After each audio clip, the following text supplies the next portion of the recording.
Hello friends, ఈరోజు మన ఛానల్లో ఒక మంచి స్వీట్ రెసిపీని ఎలా చేసుకోవాలో చూద్దాం రండి. 2 కప్పుల గోధుమ పిండి వేసాను చిన్న కప్పుతో.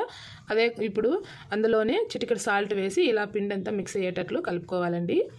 చూడండి, ఇలా కలుపుకున్న తర్వాత ఇప్పుడు ఇందులో కొద్దిగా వాటర్ పోసుకుంటూ పిండిని బాగా కలుపుకోవాలి. పిండి మనం చపాతీ ముద్ద ఎలా కలుపుతామో అలా కలుపుకుంటే సరిపోతుంది. చూడండి, ఇలా ముద్దలాగా కలుపుకున్న తర్వాత ఇందులో కొద్దిగా ఆయిల్ వేసి కలుపుకుందాం. ఆయిల్ వేసాం కదా, పిండి అనేది బాగా మెత్తగా ఉంటుంది. చూడండి, ఇప్పుడు ఇలా మెత్తగా ఉంది కదా. ఇప్పుడు కలిపేసిన తర్వాత మూత పెట్టి పక్కన ఉంచుకుందాం. ఇప్పుడు స్టవ్ మీద పెనం పెట్టుకొని కొద్దిగా పల్లీలు వేసి వేయించుకుందాం. చూడండి, కొంచెం కలర్ చేంజ్ అయితే సరిపోతుంది. చూడండి, ఇలా వేయించుకుంటే సరిపోతుంది. ఇప్పుడు ఇందులోనే తెల్ల నువ్వులు ఒక 3 టేబుల్ స్పూన్లన్నీ తెల్ల నువ్వులు కూడా వేసి వేయించుకోవాలి. ఈ తెల్ల నువ్వులు వేస్తే చాలా కమ్మగా చాలా బాగుంటుంది. చూడండి, కొంచెం అట్లా చిటిపటలాడితే సరిపోతుంది తెల్ల నువ్వులు. ఇప్పుడు కలర్ చేంజ్ అయ్యాయి కదా, ఇప్పుడు తీసి పక్కన పెట్టుకుందాం. ఇప్పుడు ఒక మిక్సింగ్ బౌల్ తీసుకొని ఆ మిక్సీ గిన్నెలోకి ముందుగా వేయించుకున్న పల్లీలు ఇవి కూడా వేసి తెల్ల నువ్వులు కూడా వేసి మెత్తని పౌడర్ లాగా కొట్టుకోవాలి, మిక్సీ పట్టుకోవాలి. చూడండి, ఇలా మిక్సీ పట్టుకున్న తర్వాత ఇందులో వట్టి కొబ్బరిని ఇలా తురిమేసి వేసుకుంటున్నాను. కావాలంటే పచ్చి కొబ్బరి కూడా వేసుకోవచ్చు తురిమేసి.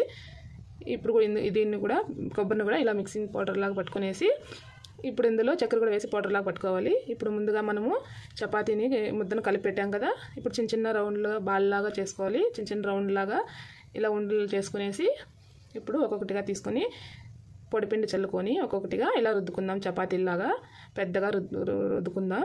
చూడండి, ఇలా రుద్దుకున్న తర్వాత ఇప్పుడు ఒక క్యారీ మూతను తీసుకునేసి ఇప్పుడు మధ్యలో ఇలా గట్టిగా నొక్కి ఇలా రౌండ్గా తిప్పామంటే చపాతీలు చిన్నగా వస్తాయి, ఒకే సైజులో ఉంటాయి మొత్తము కూడా. చూడండి, చిన్నగా రౌండ్ షేప్లో వస్తాయి. ఇలా అన్ని చపాతీలంతా రుద్దుకున్న తర్వాత ఇప్పుడు పెనం పెట్టుకొని ఒక్కొక్కటిగా కాల్చుకుందాం. అంటే చిన్నవనేసి నేను 2 చపాతీలు ఒకేసారి కాలుస్తున్నాను.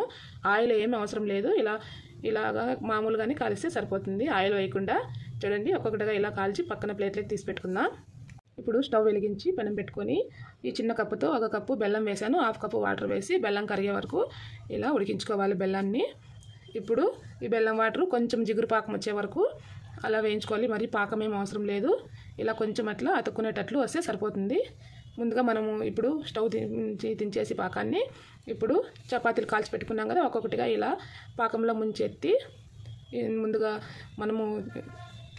మనం ముందుగా పల్లీలు తెల్ల నువ్వుల పౌడర్ కొట్టి పెట్టుకున్నాం కదా, ఆ పౌడర్ని ఇలా మధ్యలో వేసి ఇలా క్లోజ్ చేసుకుంటే సరిపోతుంది. చాలా బాగుంటుందండి టేస్ట్. పిల్లలకు చేసి పెట్టామంటే హ్యాపీగా తింటారు. ప్లీజ్ లైక్ చేయండి, సబ్స్క్రైబ్ చేసుకోండి. వీడియో చూస్తున్నారు కానీ లైక్ చేయడం లేదు. ప్లీజ్ చాలా టేస్ట్గా ఉంటుందండి. మీరు కూడా ఒకసారి ట్రై చేసి ఎలా వచ్చిందో కామెంట్ చేయండి. ఈ స్వీట్ చాలా బాగుంటుంది.